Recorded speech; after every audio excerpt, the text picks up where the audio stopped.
MLA Rajagopal Reddy ఇక కాళేశ్వరంలో design లోపం, అశ్రద్ధ, నిర్లక్ష్యం, అవినీతి కనబడిందని చెప్పారు. అవినీతి పరులు ఎవరైనా సరే వారిని ప్రభుత్వం కఠినంగా శిక్షించాలని సూచించారు. ప్రజాధనాన్ని దుర్వినియోగం చేసి రాష్ట్రాన్ని అప్పుల పాలు చేసిన వారిపై కఠిన చర్యలు తీసుకోవాలని డిమాండ్ చేశారు ఎమ్మెల్యే కోమటిరెడ్డి.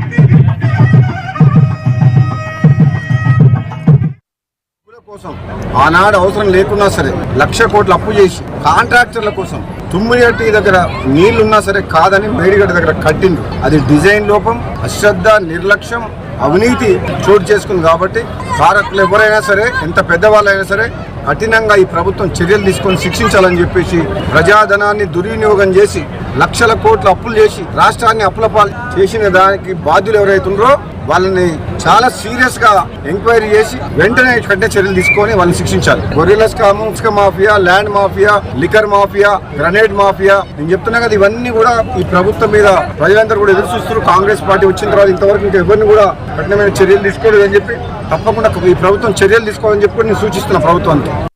అది కేవలం